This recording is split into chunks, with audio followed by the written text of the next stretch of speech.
Hey, good evening, or good afternoon, or possibly even good morning or good night, depending where in the world you are. Welcome to Lacan in Scotland, and welcome to our first session of the new academic year. It's great to be back, and it's really fantastic to see so many of you with us this evening or today. It's an enormous pleasure tonight to welcome Gabriel Tupinambá. It seems particularly fitting to have Gabriel on Lacan in Scotland, for me anyway, because I discovered Gabriel through Lacan in Scotland. It was in one of the discussions after one of our sessions last year. One of the participants was speaking about his book and spoke about it in such a warm and enthusiastic, excited manner that I actually ordered a copy of the book before I went to bed that night. And I've subsequently read the book. And if you've not read the book yourself, it's a fantastic book. Particularly fantastic, I think, because unlike many books in the Lacanian field, it brings together a genuinely insightful grasp of theory. And I mean that in the sense of grappling with a theory in a very engaged and critical manner, while at the same time not losing hold of the real world. I mean the real world then, not in the Lacanian sense of the real, but the social world. And it's unusual to find a book in the Lacanian field that brings those two things together without compromising one over the other, and does so in a way that really pushes forward what I think are very important, but also very stimulating arguments. So I strongly recommend Gabriel's book. And I hope tonight, from what I've read of Gabriel's abstract for tonight, in my imagination, what we're getting tonight is an extension of some of the ideas from the book. But I've only read the abstract, I've not read the paper, so I may be completely misrepresenting that, but we will find out. Gabriel is going to talk tonight on the topic of, or the title, A History of the Other, Kinship, Sexuality, Love, and Social Conditions for Psychoanalysis. Some of those topics Gabriel very much touches upon in the book, but as I say, my understanding is we're going to be extending beyond the book tonight, which is really very, very exciting. So without further ado, I'm going to hand over to Gabriel. Gabriel is going to present for about 45 minutes, and then we will open things up for a discussion. So, Gabriel, over to you. Hey, everyone. First of all, really wanted to thank for this invitation. I'm really, really honored to be here, especially with so many people from so many different places, some known faces, some new faces, and especially, I guess, I mean, to share with you something I'm not really sure about. So it will be also an opportunity to learn from you how this is received. Let's say if it's within an acceptable degree of craziness, or if I'm a bit deranged. After such a nice introduction, I feel like I'm definitely gonna sound much less interesting, or at least a bit less composed after this very strange path kind of journey I'm proposing for us to do today. I have a lot of things prepared, but I'm looking at it as if it's like a sort of panorama. We can give like a coarse-grained view of the material in order to make sure we kind of keep to the schedule. And then if we have more time, I can go back and clarify things. This zoom in, zoom out kind of thing, I think we can try to manage a bit. So even though you'll see there's a lot to cover, so that some basic ideas make sense, I'll try to kind of manage speeding up and not wasting too much time on details, unless you guys want me to go back to it afterwards. I prepared also, not only is it conceptually a bit experimental, but I'm also trying to do something experimental in the way that I'm presenting the material. Rather than doing like slides, which is what I always do, I actually drew everything on one long piece of paper, or piece of whatever this is called, web, whatever. And we're going to try to follow these little arrows here and see if this makes any meaningful kind of coherent sense to you. So, but it just seemed like a better way to represent as I said, this kind of very broad panorama I wanted to go over. I think that, I mean, I don't want to waste or use too much time talking about the connection of this straight to the book that I wrote, the Desire of Psychoanalysis, because I think that that's something we can discuss afterwards if it doesn't become clearer as we go. So I prepared a kind of introduction called The Stakes of the Problem, but I feel like I'm going to probably go over it a bit quicker than I originally intended, just because I want to focus on the more complicated stuff afterward that comes after. But generally, the idea for today is to present to you a problem, which has a lot to do with the book I wrote and a bunch of questions concerning how do we think the relation between psychoanalysis and politics? How do we historicize psychoanalysis without losing, its efficacy or its edge, without turning it into a sort of kind of relative and culturally dependent practice, which in actual daily lives we can see that it's not so simple. So how do we start a slightly different debate with Marxism and political thinking and philosophy without letting go of the specificity of our practice? I would say that that's kind of where we're going to go with the way I'm going to frame this problem. Then we're going to take a step back that it's very, very, very general. When I say the general framework is going to be the second point, I mean like a really general zoom out, because I'm going to try to introduce you guys to the work that is being carried out by a research collective called the Subset of Theoretical Practice. It's a research group I'm part of. It's not dedicated to psychoanalysis. It's much more focused on trying to reconstruct some of the core tenets of historical materialism, come up with ideas for political practice, political organization. But one of its kind of spin-offs, one of its kind of collateral effects was to also produce a picture of social formations and how social logic is constructed that actually points to an interesting understanding of some of psychoanalysis concepts and to what I believe to be an interesting perspective on its history. So I'm going to present this broad framework. It's not necessarily directed at explaining, helping out with psychoanalysis, and it's a very strange mixture of two of the most ambitious things you can find, which is the work of a Japanese Marxist thinker called Kojin Karatani, who wrote a book with the title The Structure of World History. That's as ambitious as it gets. And on the other hand, the work of the French philosopher Alain Badiou, who also wrote an equally ambitious book called The Logics of Worlds. And we're going to say that world history and worlds, they have something to do with each other. And we're going to try to construct a model of world history for social formations based on these two thinkers. With that in mind, we get to point 3. We say, okay, but what is the logic of affinity or kinship or community construction within this broad framework? And it's by pulling this thread, which is going to take us through the study in anthropological studies on Amerindian societies, Lévi-Strauss's theory of restricted and general exchange, Phillipe Descola's theory of animism, totemism, all the way to modern worldviews. We're going to try to locate how the logic of affinity, the logic of kinship gets structured within this model in capitalist societies. And we're going to see that from this perspective, suddenly the stakes, the object, the form in which we intervene, where our efficacy comes from as clinicians, suddenly acquires a place in the story. But see, like we had to go through Japanese Marxists, French formal thinkers, Viveiros de Castro, Lévi-Strauss, to get to something which has anything to do with psychoanalysis. So I hope you guys can, there's something useful and interesting in this long story, because if, you're just waiting for psychoanalysis to appear, it might take a while.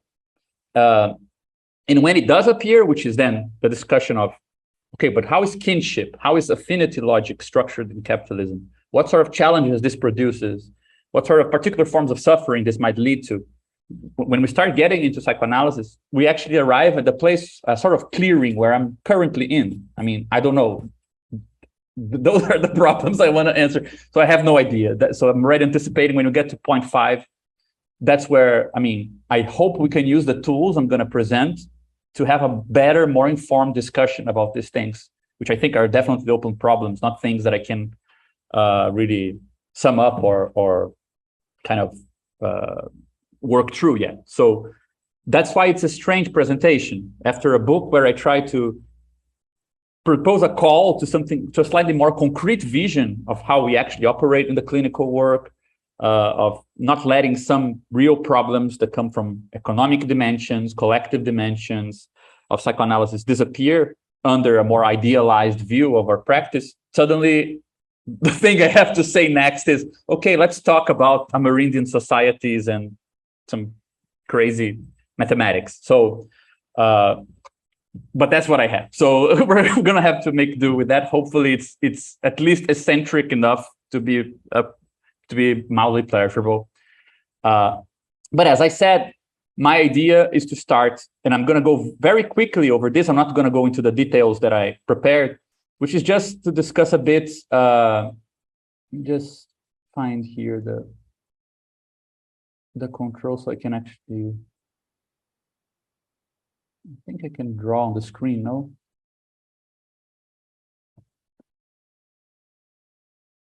Okay.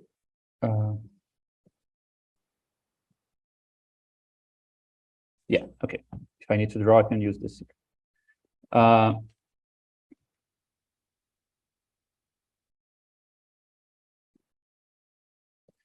So my idea is to kind of, my original idea was to prepare the ground based on things I discussed in the book.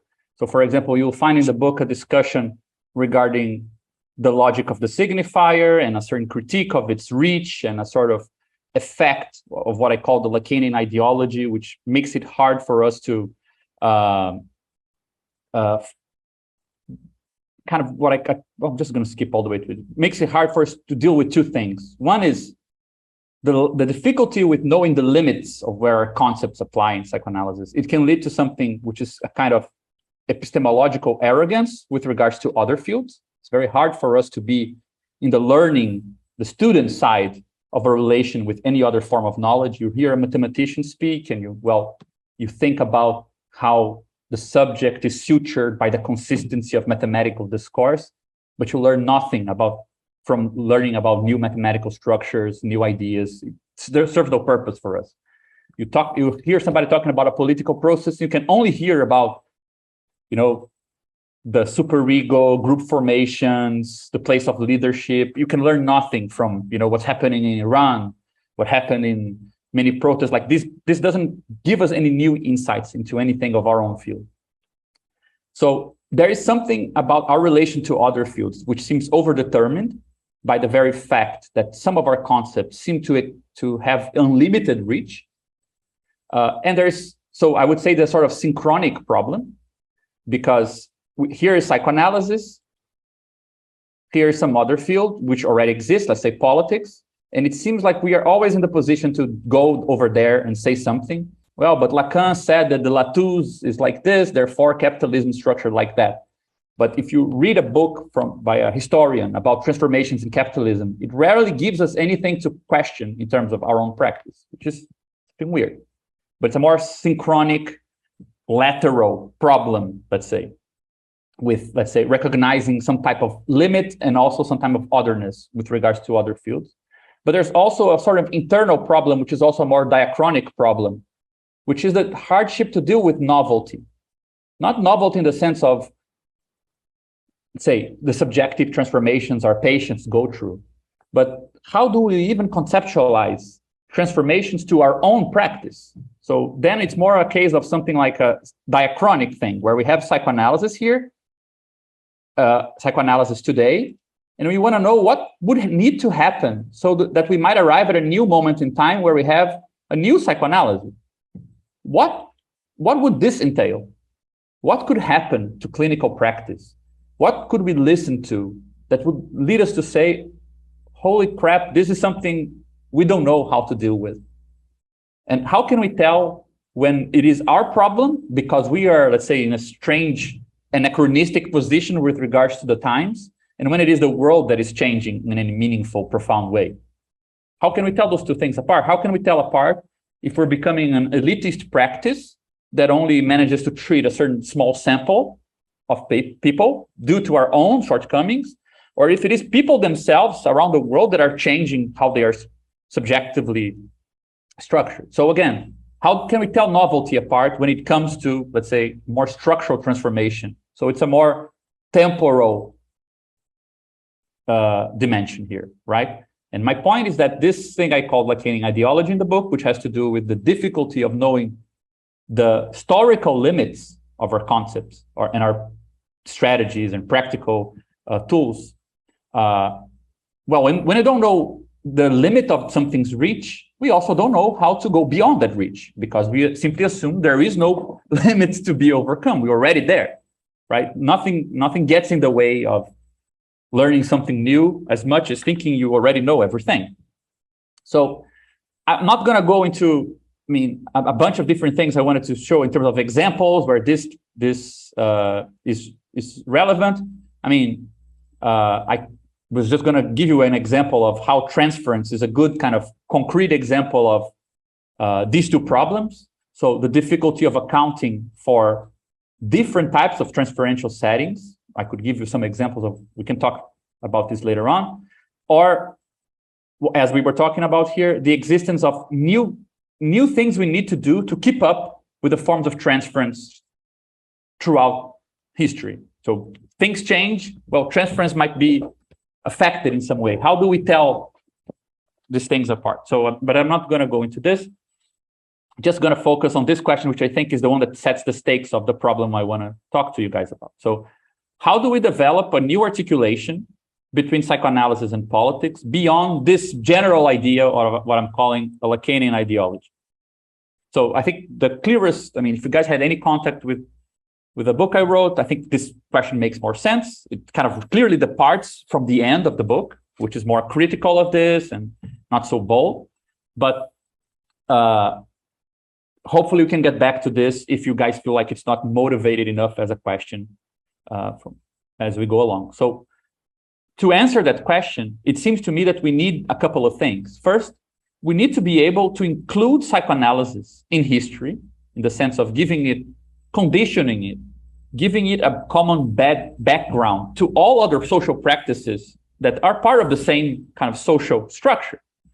In some sense, we must have something to do with other professions. We're not that singular. So things that affected economically, socially, other professions might very well have affected us. So how do we include ourselves in this field? How do we include ourselves in a historical conjuncture? But doing it without excluding our efficacy and the singularity of this practice at the same time.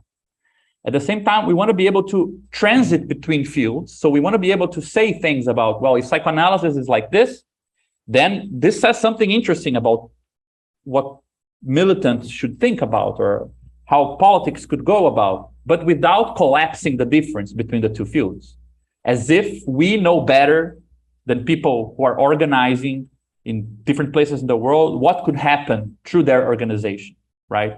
So we should be able to contribute and also learn from political processes in such a way that doesn't mean what we are doing is as political as actually collective organization for the sake of social transformation, right? And we also want to keep both fields autonomous. So we want to be able to keep them separate enough so that we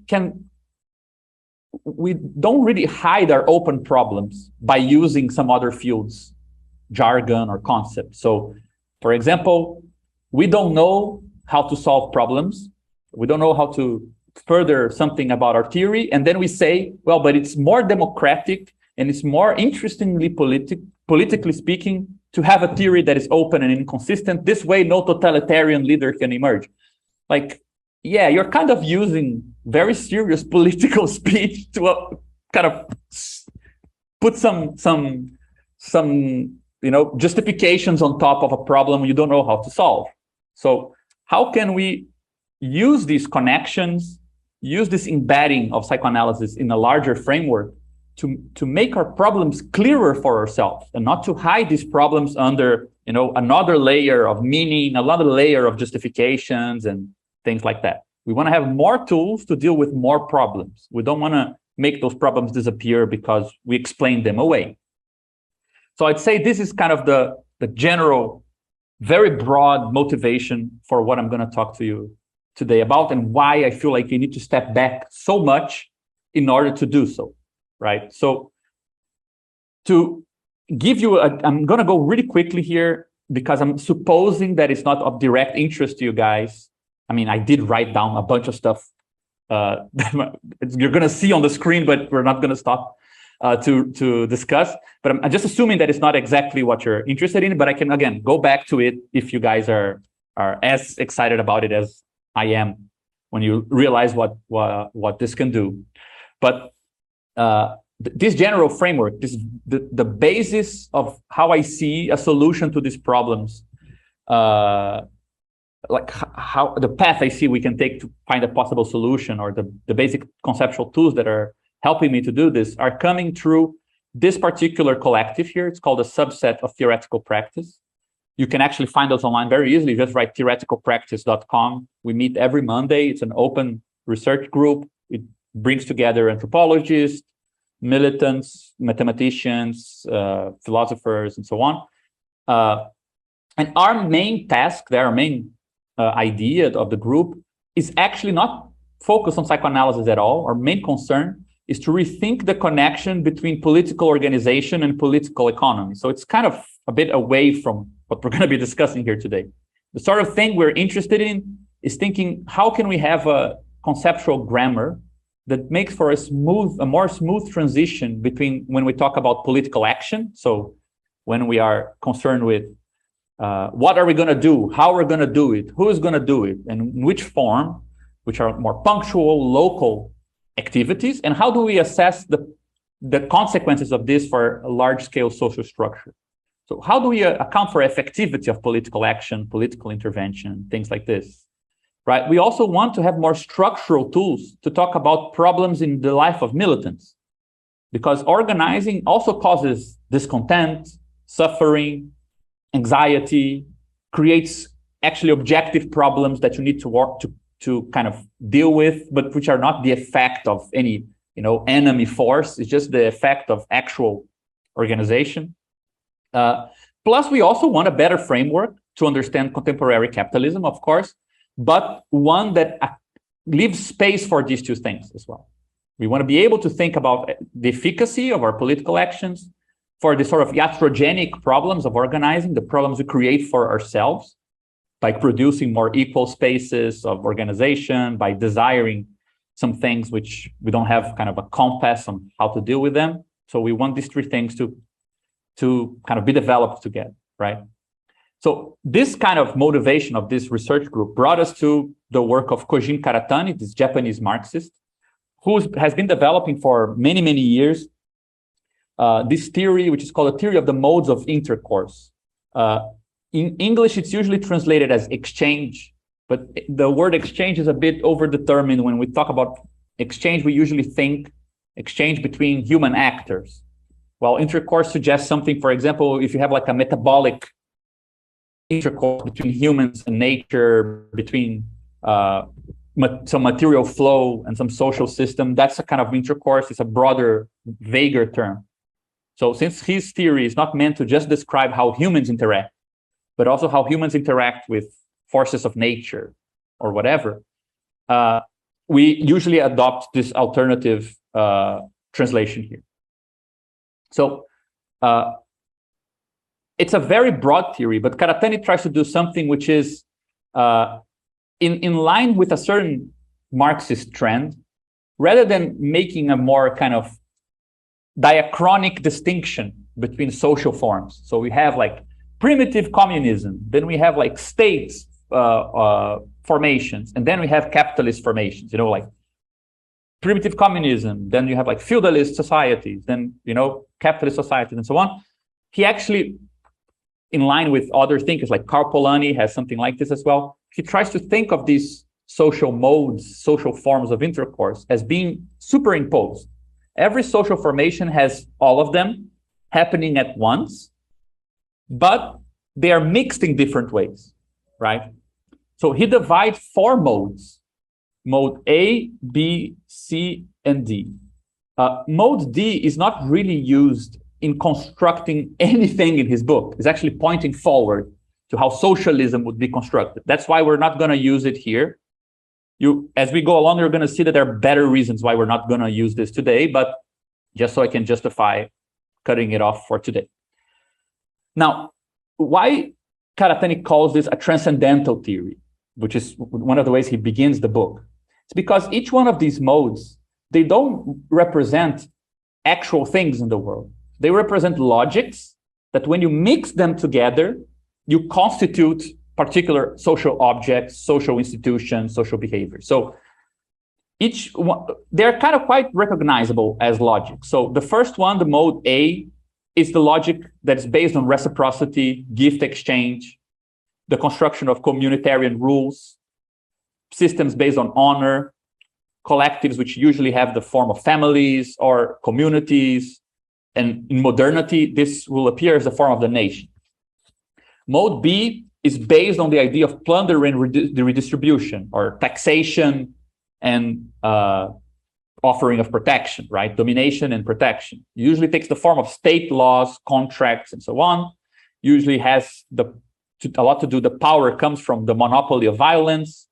Hierarchies are based on status.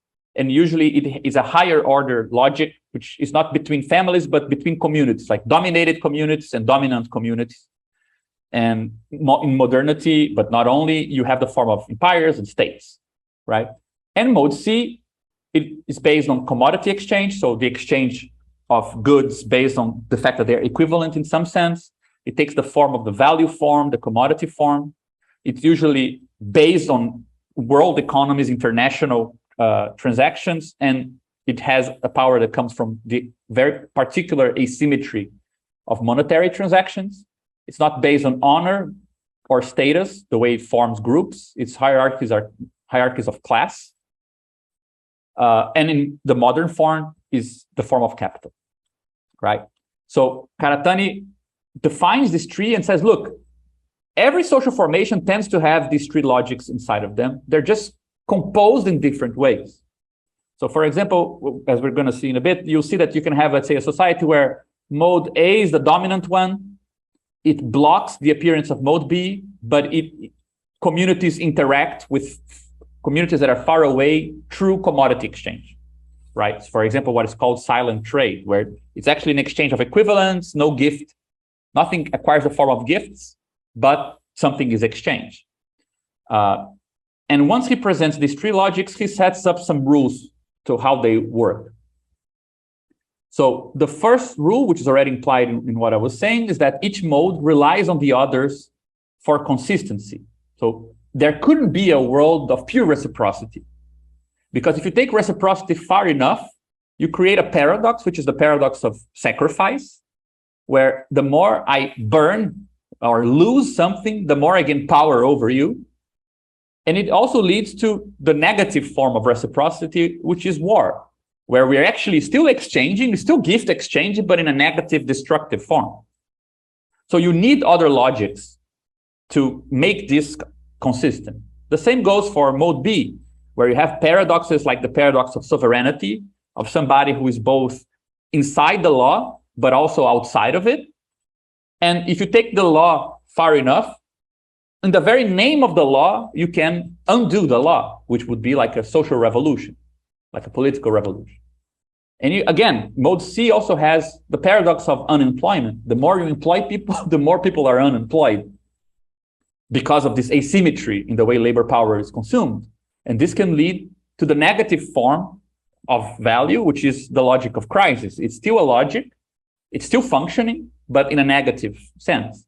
So it's like each one of these logics is needed to make the other consistent, right?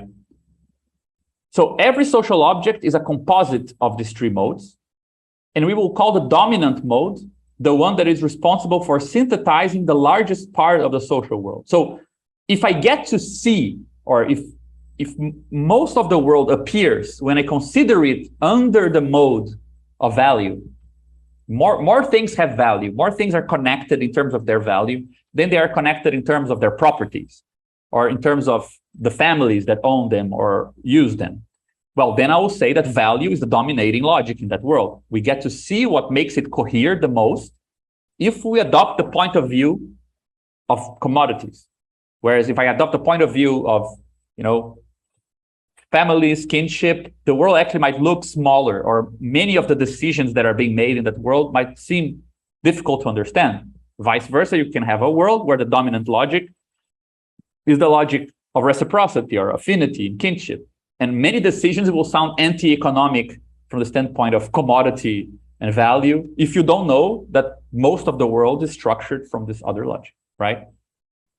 What interested us in Karatani is that these social logics, they describe small and large scale groups. So they're meant to describe like the formation of small families. They would be organized by the logic of reciprocity, but also big nations, right? Or small productive units that are organized around value, but also large scale corporations and international capital flows, right? And they are also capable of describing both how humans interact with one another and how humans interact with non-human things. So for example, nature itself gets constituted as different things depending on the mode we're talking about. So nature, for mode A, for the logic of reciprocity, tends to appear as a partner you negotiate with. You sacrifice things in order to get nature to do something for you, right? Nature appears for the state mostly as a resource. It has a form, but it's something you dominate. You tax, you almost like have plunder and redistribution, right? You plunder nature and then you protect nature so you can plunder it again, which is exactly what we do with human communities, right? And for capital, nature appears as matter, as inert, meaningless things that you can combine whatever way that is relevant for value production. A lot of people have difficulty telling these two things apart here, but I mean, this is not our point to clarify this, but just to, it's interesting to talk about this as well. So going very quickly, you can talk about, for example, mini world systems as societies where mode A is dominant, mode C is not that dominant. For example, you have like some families here, right? And they interact through gift giving, gift exchange of wives, of objects, of whatever. And this community here, right, this thing here, it's separate from this bigger thing here. And you can see that they are connected through mode C. They exchange gifts inside here as well, but amongst them, they exchange commodities. So they keep separate. They don't connect, right? This is possible. I'm not giving you like a necessary description of anything. I'm just showing that these things can be composed almost like a chord. You can have a dominant, then a subdominant and like a seventh kind of to give it some color or something like that. You can also describe like large empires as societies that will have like a dominant mode B, subdominant mode A's, and then some mode C inside, for example. Again, the internal logic could be different, but you would have like dominant communities plundering dominated communities and redistributing something to them, so, right? So something like this. This establishes what is a center of an empire, what is a margin of an empire, but you can also have commodity exchanges between them, reciprocal exchanges. So you have like a very rich tapestry of how these things get composed, together with a different kind of account of the large-scale form of this world based on which mode is the dominant one, right? The same goes for mode C. I'm not going to go into this, but just to show how complex it can get. And I added this little arrow here just to show that not only can we be interested in the modes themselves, what is the logic of reciprocity? But I can also ask the question of what is the difference between reciprocity as a dominant logic, as a subdominant logic, as like the weakest logic in a world? And this is going to be very relevant for us because it's precisely this change in the logic of affinity, in kinship, that we're going to be exploring in a bit, right? So we were very interested in understanding Karatani's work but it seems like it relies too much on examples and on an intuitive kind of understanding of institutions. If you want to have a transcendental theory, a theory of something which exists prior to the constitution of social life, and that is kind of guiding that constitution, a formal understanding of these modes seems more appropriate. So we started asking, can we model all these ideas with mathematics? And we learned that Alain Badiou's theory of logics of worlds allows us to do that. It has a formal approach using a mathematical theory called topos theory. And on the other hand, it treats worlds through something Badiou calls an objective phenomenology. These two ideas are connected, in fact, which are very interesting because it doesn't really concern itself with how things appear to us. Objective phenomenology, the basis of Badiou's work in this book, is concerned with how entities appear to each other, how entities appear of one world appear to entities of that same world, not how entities appear to me. If I'm, let's say, not a commodity and I'm looking at commodities, I will see them all wrong, but commodities appear quite clearly to other commodities, right? That's called a value form. That's what money sees much better than we see. That's why people say, follow the money if you want to understand something about the logic of your social world rather than follow your intuition. So there is a connection between the counterintuitive construction with formal tools and trying to allow the constitution of things to be in such a way that they might be more consistent when seen from a perspective which is not that of our intuition. I'm going to skip this here. And this here are pretty much I summarized in 4 very long descriptions, the whole of logics of worlds. I'm not going to go into it because we're going to use these 4 concepts here, these 4 logical steps that he constructs using this formal theory, when we look in a bit to what is kinship under this framework. I'm just going to basically say that Badiou divides this construction into 4. You have the transcendental logic, which I'm going to exemplify in a bit, a phenomenon logic, a logic of how phenomena are constructed. So here is the logic of how appearances are structured. Here's the logic of how phenomena are constructed. Atomic logic is the logic of how you can decompose phenomena into their logical parts and recompose them into objects of a world. And world logic is the logic of how you can relate objects of a world. And these 4 things are constructed using a very elegant mathematical theory. Not gonna, I mean, you can see I tried really hard to make this minimally clear. I'll go back to this later on if things are too confusing by moving forward without it.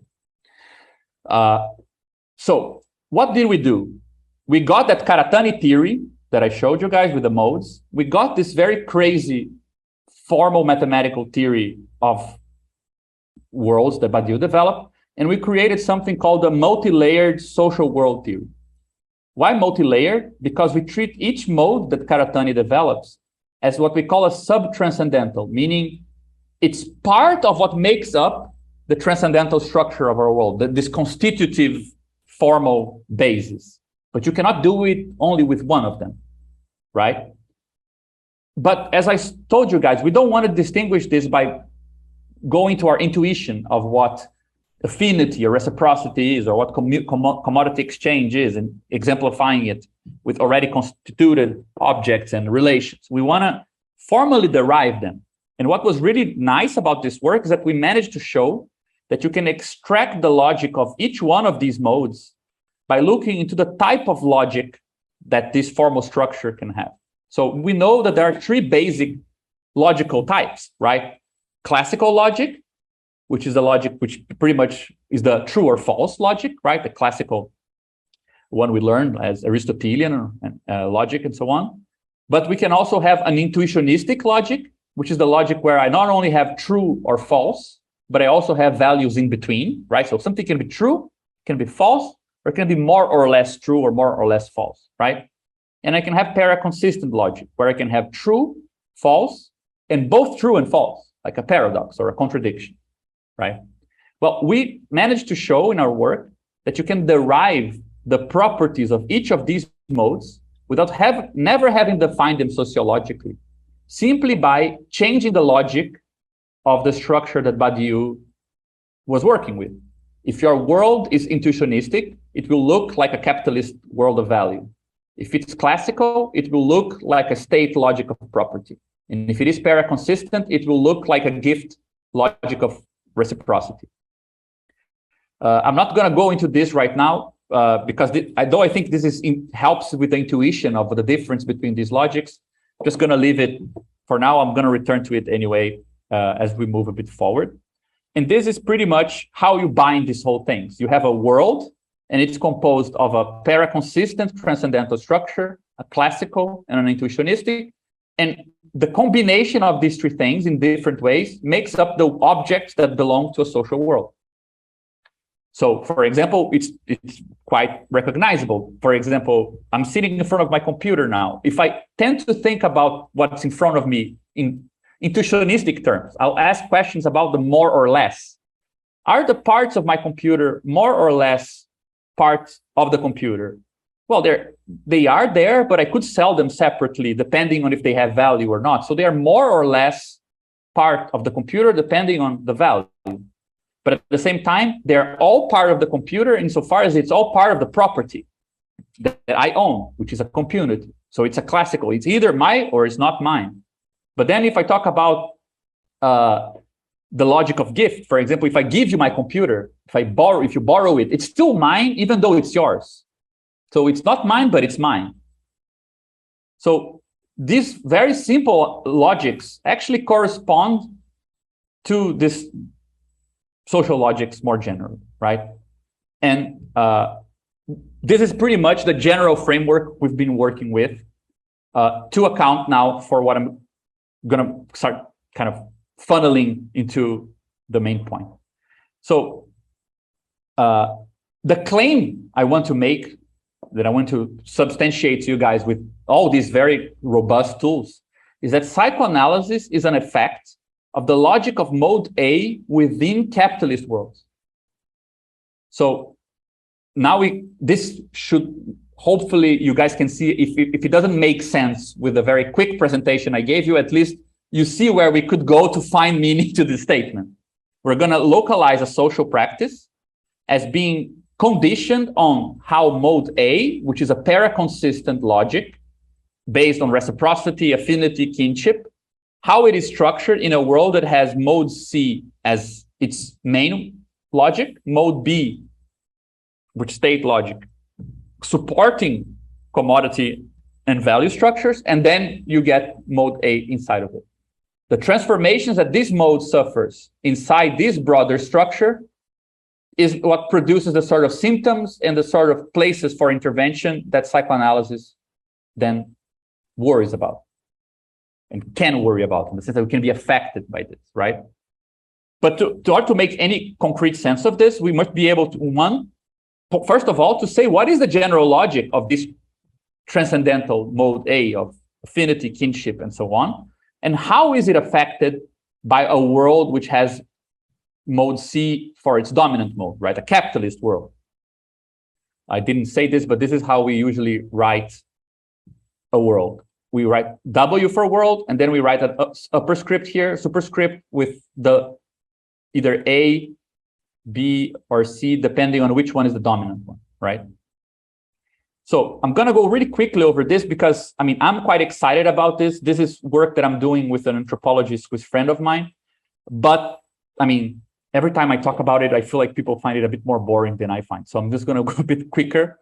But something very interesting happened, which is there is a very famous problem with explaining structures of kinship in Amerindian societies in the lowlands of South America. And the issue is that, well, even though Lévi-Strauss was a very famous anthropologist who did a lot of ethnography in South America, the fact that these societies are too dependent on affinity rather than like hereditary consanguinity structures to organize their clans and exogamy and things like this, he used to define them as being pre-elementary. Like they are not fully constituted to actually display the elementary logic of kinship. So in these societies, social relations tend to be more important, like these affinities, groups, and so on, more important than descent.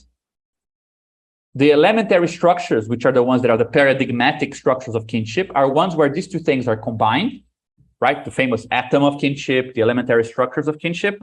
And then you have more complex post-elementary societies where relations are more like accessory to stronger lines of descent, right? Well, in the 70s and 80s, there is a Brazilian anthropologist called Eduardo Viveiros de Castro who argued that it's actually the inverse, that the Amerindian logic of sociality, it actually tells us a lot, it lays bare the actual logic that Lévi-Strauss was actually studying only the particular case of. The fact that these societies are not fully consistent in the sense that Lévi-Strauss was interested in actually helped us see the logic in its full rigorous functioning and not in a restrained, more constricted functioning, which is what appeared in the Australian societies that Lévi-Strauss took to be kind of the paradigmatic structure of what kinship looks like. So what was very amazing for us was to realize that the way that this anthropologist and I mean many others who work with him account for sociality in Amerindian societies, which look like they are, let's say, one step before the proper development of these kinship structures, it actually looks like our paraconsistent logic for mode A. And so while anthropology was having a debate over, let's say, claiming that there is the logic of reciprocity, which is paradigmatic in Australian societies, and then there are exceptions in South America, our account helps to justify Viveiros de Castro's and these other ethnographers' ideas that no, these exceptions are actually showing the broader, more general form of the logic, of which the Australian societies are a particular case. So it's a big find for us to show that the properties, which I didn't present to you very clearly, but which are there, of this particular logic match the ones that these anthropologists are suggesting to be the broadest case of sociality based on kinship and affinity we know of. The first thing that it does is that it shows us that affinity does in fact precede kinship. It's not, let's say, a metaphor of kinship. So you have consanguineal relations between people, and then you have an extended metaphoric relation with people who are not part of your bloodline or something like this. On the contrary, bloodlines are actually restricted forms of affinity based on that are derived from a more general, more unstable form of affinity that is actually much more widespread and logically consistent, in fact. So we're able to account for a bunch of things, but which I'm, again, gonna go over really quickly in case you guys want to talk more about these details later on, we can go over it. But we're able to show that this structure here, where affinity is actually inconsistent, it is contradictory. Every time we define who is inside a community and who is outside of that community, we always leave the border to be determined. And this requires us to now redivide it and divide this border according to a new category, which will divide it again into two. And this will leave a new border undefined, and we need to redefine it again. You see, this is what's happening here. Well, this is the logic of closed set topology, which is the topology that goes along with this paraconsistent structure we've been discussing. So it was quite a nice coincidence, right? Or at least the way we managed to derive. And we managed to show that we can construct what Lévi-Strauss called restricted exchange, or what he called the generalized exchange form, based on this logic as a way of stabilizing it. So I went a bit too quick, but I said that there is something like, for example, if I posit that this is an inside, and this is therefore everything that is not the inside, right? Under a paraconsistent logic, these two share this border, and I cannot tell if the border is inside or if it is outside. So I need to redo the division, right? Well, using this structure, I can show that, let's say you have a clan, and you meet another clan that is other to you. What Lévi-Strauss shows us with the restricted exchange structure is that if you take something which has an indeterminate relation to it, to the inside of a clan, so for example, in many societies, the women are both inside and outside the clan.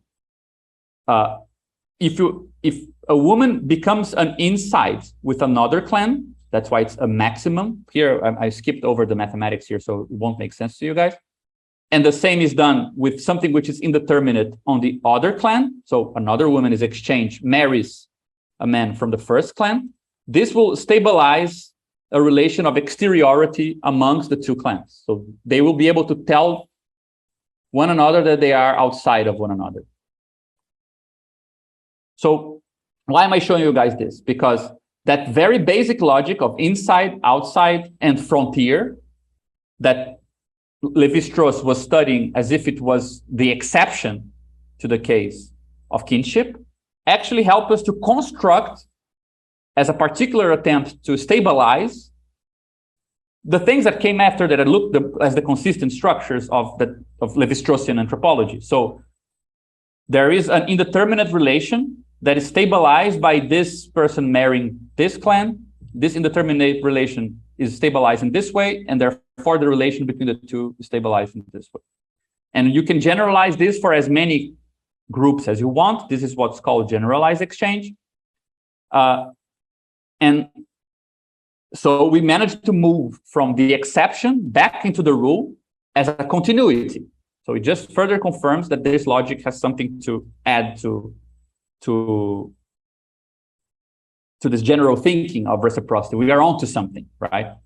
Now, the problem that we need to deal with after that is how can you guarantee, let's say we meet different groups and we know that if we give to the other something which has an indeterminate value, and we exchange in that way, we will therefore stabilize our relation to another, right? But how, this is something done in person, so to speak. But how can I tell that if a stranger arrives, I'll manage to do this in a consistent way so that every one of these relations match up and actually form a stable tapestry of social information? Well, the way to do this is to find something that is not social, something that is either material, natural, or at least not, that's partially indifferent to our interactions, but that it's capable of reproducing and carrying forward the information in a coherent way. This is what got Lévi-Strauss to discuss what he calls the atom of kinship. So the atom of kinship is just a way of saying, let's say you have a woman of a clan A, and you have a man of a clan B. As we saw there, they get married. Let's say they have a kid. The kid is both outside and inside of the mother. That's why it's an indeterminate relation. It belongs to the mother, but doesn't. Whereas it might be, let's say, external to the father. We know that the woman was in an indeterminate position to the man of her own clan. That's why they were exchanged, right? Remember, this is here. This upper part here describes the restricted exchange thing I showed before. And Lévi-Strauss said, look, if you have this basic structure I'm showing here, you have what he calls the avunculate structure, which is the minimal social structure that has all the information you need to construct a social tapestry of any size. So you use consanguinity, which is what's binding this triangle here, in order to reproduce that relation that we saw between two parts of one clan with another clan. As long as hereditarity is reproducing in this way, we get to reproduce the social tapestry in a way that we are guaranteed for it to still function. So natural traits allow us to propagate social traits. This is kind of the strange thing about Lévi-Strauss's theory of the relation between nature and culture, right? He says that nature is satisfied with affirming a law. For example, the law that, well, it takes two people to make another person, but it's indifferent to its contents. Who will marry who, and therefore who will be propagated? That's not nature's concern. It has a solitary principle of indetermination inside of itself. So it's interesting to see that for Lévi-Strauss, it's almost like you have this social logic latching on to some material conduit, something in nature that propagates the social logic of that society. In this way, even though we're not meeting, even though we're not agreeing on who is inside, who is outside, what is extimate to this construction, that tapestry of values gets propagated and properly expanded in a coherent way, right? So this is what, if I went into the mathematics, we would call a real atom structure. You find the minimal logical structure. This is the minimal structure for Lévi-Strauss, that takes the logic of the society we're interested in and finds some material non-social traits. For example, this hereditary principle of social reproduction, of natural reproduction, latches on and is conduced or propagated through, right? So with all of this, we get to the guy who is actually going to be, let's say, the ultimate, the last part of anthropology I'm talking about. This guy here tried to formalize all of this. Phillipe Descola, he's a famous anthropologist, and show that, well, nothing guarantees that human hereditary needs to be this material conduit for what propagates social structures. He's an anthropologist who is very much working with Viveiros de Castro, the guy I mentioned, who proposed this inversion of Lévi-Strauss. And he says, for example, we can tell apart 4 basic logics of how social reciprocity is constructed.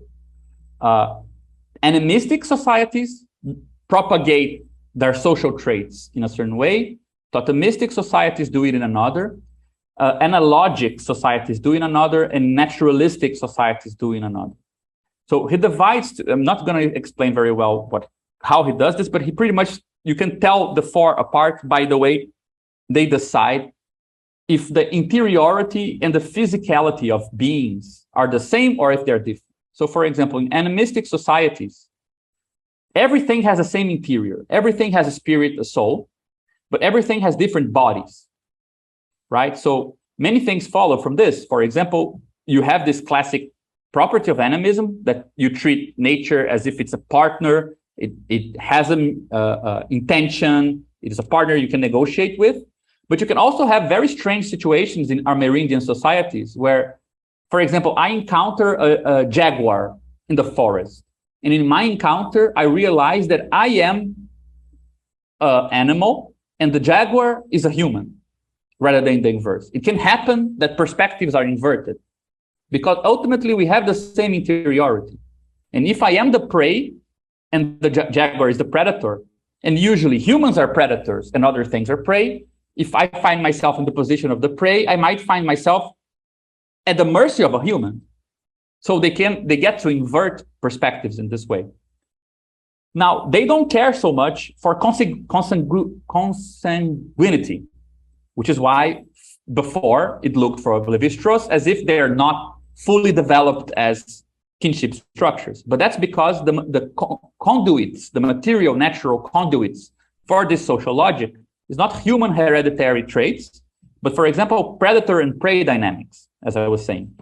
So you look at traits in the natural environment that connects not species with their proles, with their offspring, but connects species amongst each other in the predator-prey structure. And that's, let's say, the basic logic that reproduces our social structure. So we will believe that jaguars are in a society of their own. They have social relations with us, just as we have social relations with other humans. Cannibalism might be part of this society and so on. Totemist societies, they tend to say that we share the same interiority. Every creature shares the same interiority. Every creature has souls, but also has the same physical form to some level. So we can assign, let's say, mixtures of other species with humans, saying that we share the same trait as a kangaroo species. So the interiority of that species and the interiority of some human clan are brought together. Again, it's not human reproduction and hereditary through offspring that is the material trait guaranteeing the consistency of this logic, but a sort of interspecies structure. How is that particular species organized? Like ants, with a queen ant, with the soldier ants. Is this a structure that is similar to our structure? So it's sort of relational dimension, but of natural systems. And then Descola says, look, and we have analogistic societies where they assume that the interiority of every creature is different, but also is the physicality. So the soul of things changes as much as their bodies change, which leads to a more hierarchical description of creatures, as if there is like a cycle of, who is on top, who is at the bottom, who eats who, also determines who has more soul than who, and something like this. And you have naturalism, which is the situation where we have different interiorities, souls are different, but physicality is the same. Now, for Descola, this is the modern structure,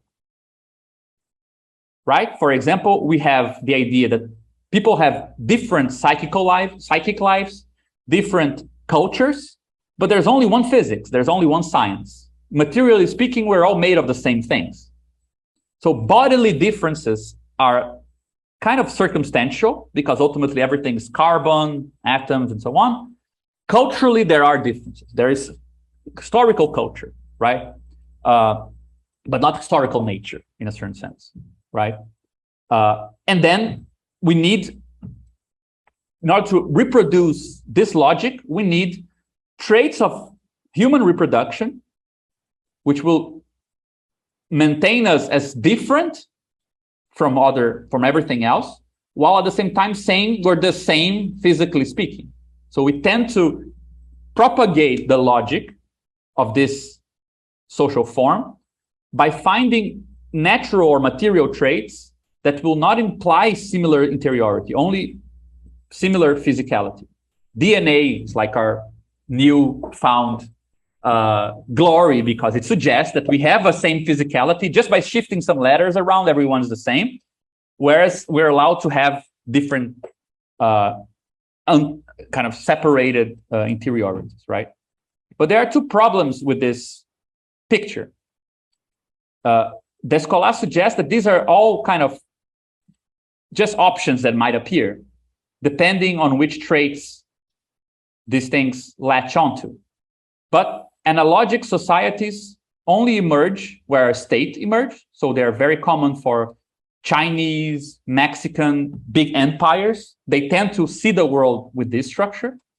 And we don't have any account of naturalistic societies which are not within capitalist worlds. So it seems like the very logic of naturalism, the very logic that we recognize to be kind of the way we organize affinity and reciprocity in our world, is not just a logic amongst others we could have. It is overdetermined by a prior structure which has to do with capitalist sociality, which by definition has to do with value dominating over reciprocity and over property logic as well, state logic, right? So capitalist worlds, and I promise I'm coming to an end, guys, don't worry. Capitalist worlds are ones where the logic of value tends to determine the overall coherence of social life, right? That means that the transcendental of mode B, so the state property logic, and the transcendental of affinity and reciprocity logic often adapt to allow for the expansion of capitalism and our value structure and capital production and valorization, right? So this is the way of thinking about this. Just imagine that the thing that actually constitutes what counts as a social interaction, what counts as a social institution, a social object, tends to come from relations of competition, exploitation, which are very much, I mean, if we want to go into it later on, we can, are very much intuitionistic. There is a sort of assessment of degrees of what is inside and what's outside, what is mine, what is yours, what counts as equivalent, what is not equivalent, based on fine-tuned negotiations of where a border lies. So you want to push into a bit more, you want to intensify work a bit more, you pay for some, but you can actually push it a bit further, right? This determines the property logic and the border logic, which is classical, because it's state logic. So if you're inside a country, you're inside that country. If you're outside, you're outside. There is no in-between. If something is yours, it is yours. If it's not yours, it is not yours. There is no contract which is kind of, you're half obliged to it. Either you're obliged to something or you're not. And all of this determines the type of communities we get to have. So usually, and this is something we've been developing, you either get a community logic decomposed or weakened to just an inside and an outside, because you see the problem of the border is already doubly overdetermined by how borders are exploited through intuitionistic value intensification and exploitation, and very clear-cut classical division. So nations, which are like large-scale consistent communities in a contemporary world, they don't have an estimate point. You're either inside the nation or an outside the nation, because it needs to latch on to the frontiers of a state, which needs to be the way that it is so that it allows for capital flow to exploit differences which are not counting for the state, right? So you either get nation logic or you get the indeterminate value, the border, without the inside and outside, which is more of a populist structure. No wonder then that we constantly oscillate in capitalistic worlds between nationalistic logic or populistic logic. Either we appeal to those who are inside or against those who are outside nation, or we try to gather together people through some indeterminate thing we don't know what it is, which is a kind of charisma. No wonder then that these material traits that reproduce an inside-outside logic that is compatible with property and value tend to be ethnic racial traits. It's not even family kinship structures, right? It's actually much more ethnical and much more racial, because racial divides, they actually help to map state logic of colonization and capitalist logic of exploitation back into communities. So since whatever community we create needs to propagate the logic of the world, communities built on ethical and racial divides will propagate the state capital logic of the world.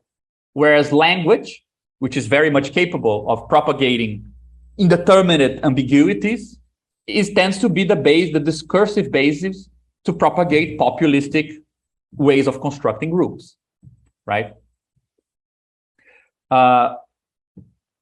What about low-scale, small-scale structures under this construction? Well, the thing that I wanted to point out, which is the core idea in all of this, which allows us to substantiate what I said before about psychoanalysis, is that even though naturalism is very easily recognized as our kind of way of constructing what is part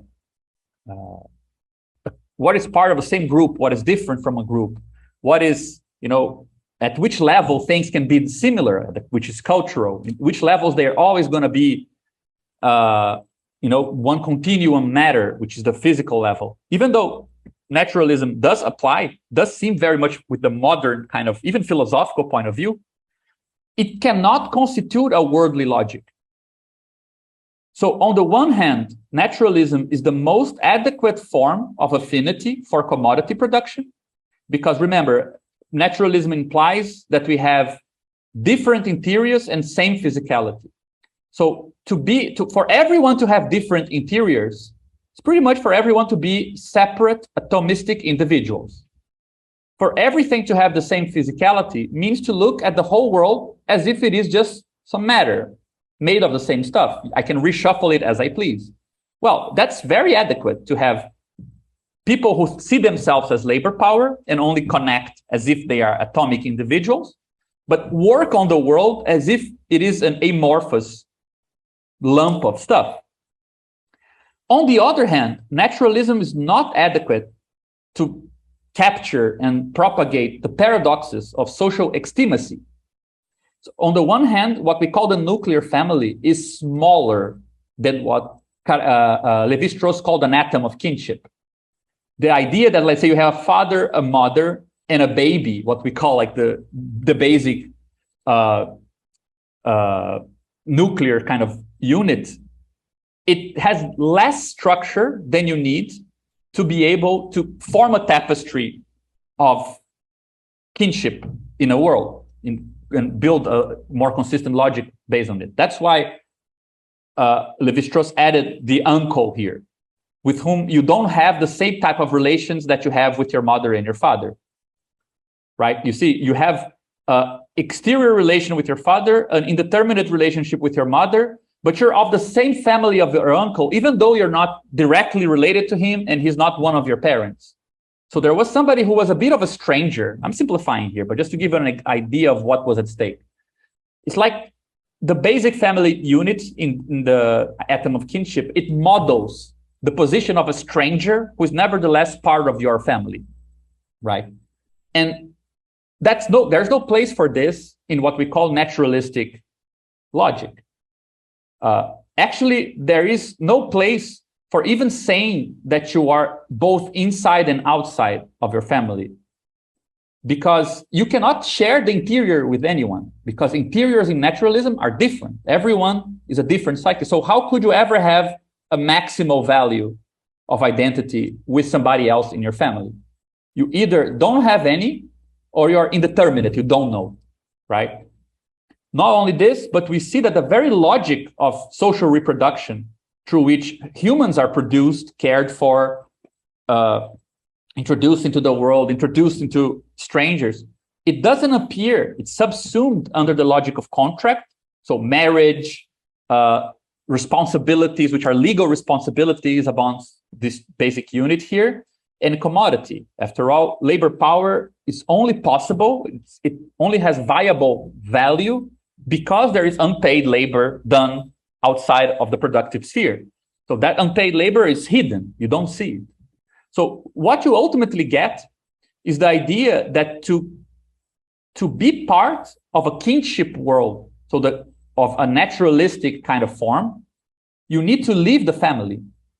That's why we understand we enter the social world as persons, as people, the moment that we leave the family, right? To leave the family is to enter the affinity space in a capitalist world as an individual, meaning an individual who can be said to have a different interiority and to be made of the same stuff as the world.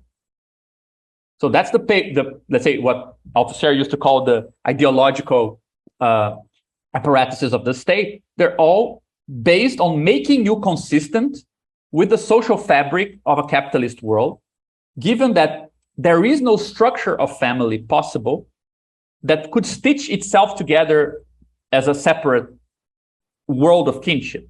Kinship is just like, let's say, kind of stitched as lumps into this larger fabric that doesn't have really a space for it, right? So sexuality is recognizable insofar as it shares no interiority. It needs to be, let's say, of the same nature, point towards a material basis that doesn't carry forward, doesn't propagate any traits that suppose some shared interiority, right? And it can have different arrangements insofar as they don't point, again, to groups. At the moment that they do, it sounds like it's a huge menace to the structure of the world. So in a certain sense, what we call the individual, the modern individual, is a type of social practice that it's kind of plagued by some things. It's plagued by what are called an indeterminate mereology, in the sense that an individual is like the smallest unit that can propagate, as I was saying, differences, material differences of social of human reproduction that will respect this naturalistic kind of basic structure. But if I divide it and ask, for example, you have a human, I divide it into the totality of it and a part of it. And I ask, is a part of you inside or outside of you? Well, the fact that it's not fully me, but it's still me, meaning I share something with the pleasure that a part of me can have, but at the same time, it's not fully me. That's not socially logical from the standpoint of a world built on this structure we've been seeing. So the idea of partial objects, meaning objects that have an indeterminate relation to myself, they don't fit the social structure of an individual. This individual form lacks social means to localize indeterminate others with regards to themselves. We know how to say that, well, I'm part of someone else, like you're part of your mother, but you don't share like in a physical sense, because we all share natural materials, but we cannot be part of the interior of another without this creating anxiety. I don't know what the other wants from me when I'm included in the other. So the problem of the desire of the other, what am I for the other, is a problem only under these conditions, right? Or at least under these conditions, it appears in this way.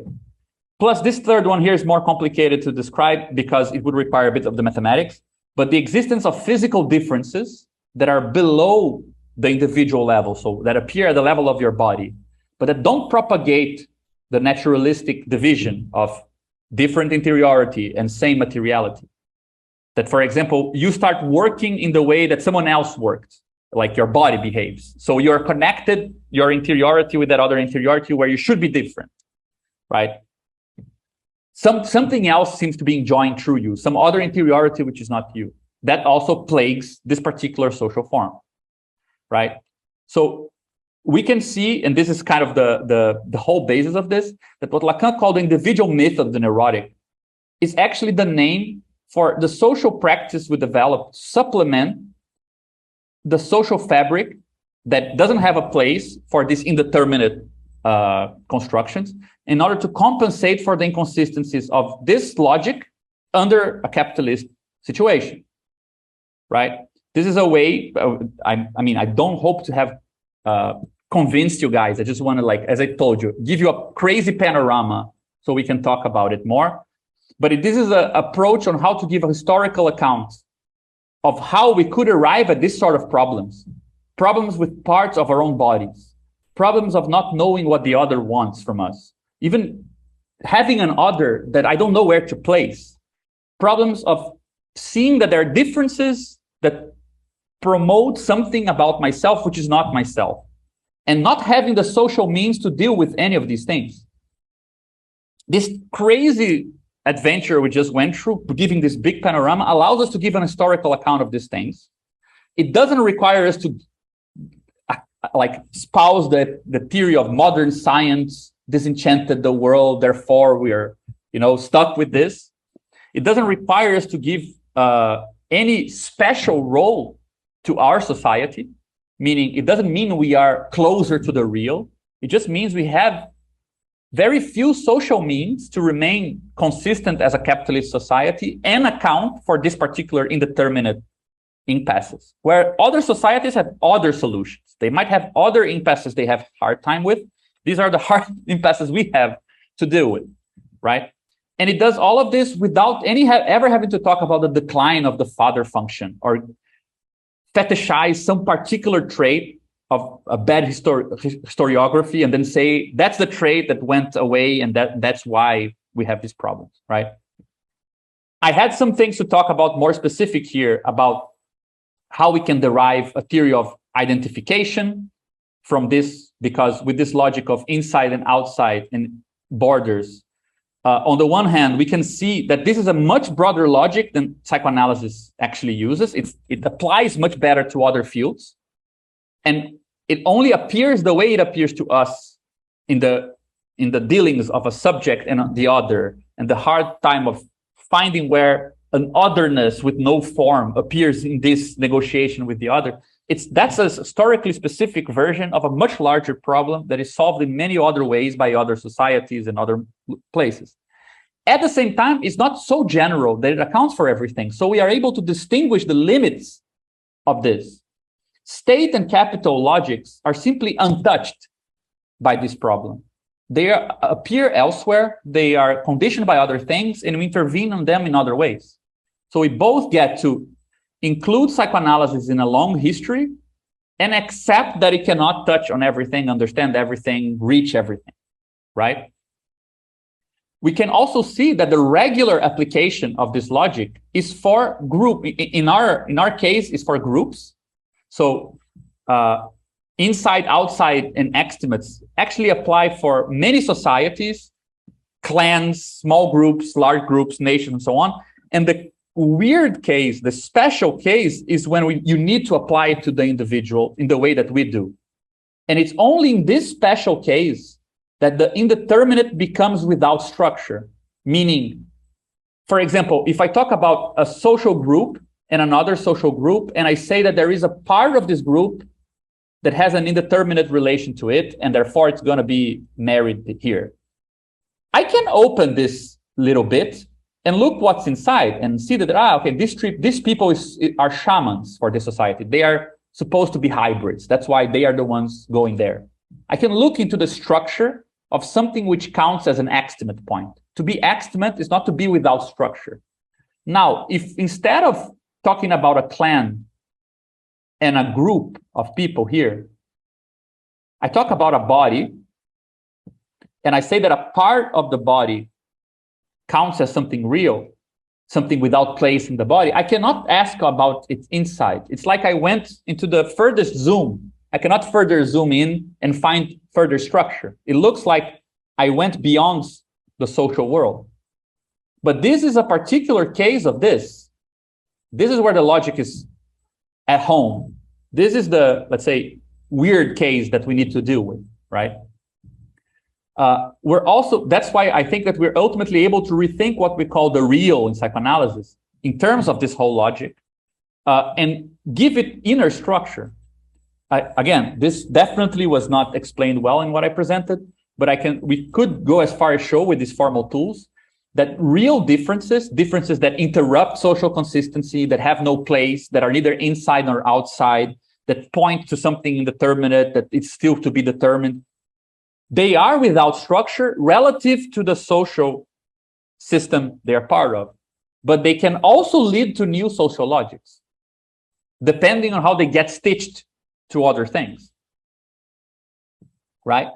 And finally, though, again, I went really quickly and I didn't get to talk about what wordly logic is in Badiou's structure, but using it, this whole system is able to at least point to a direction where we can explain why you need a specific type of social relation in order to make symptoms treatable.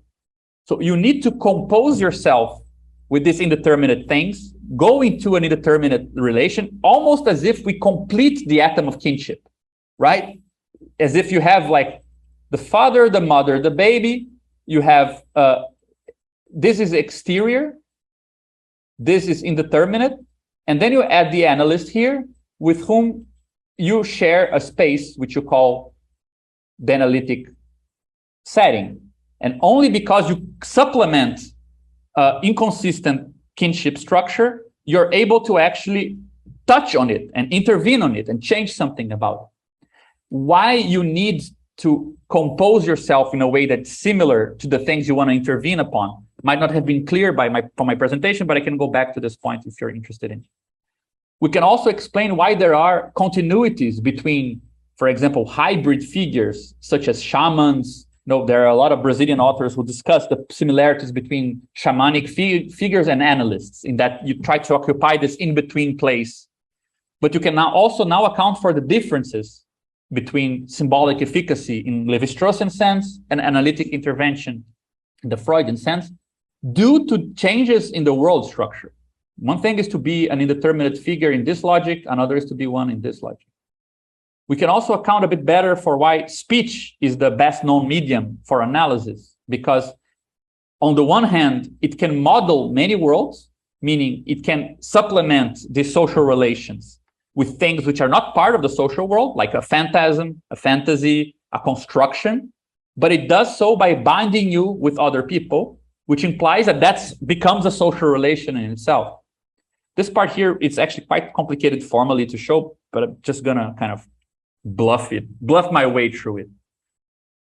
And with this way, in this crazy way, very long way, we covered most of this path here. I'm somewhere lost in between the middle of this, but I really wanted to kind of share with you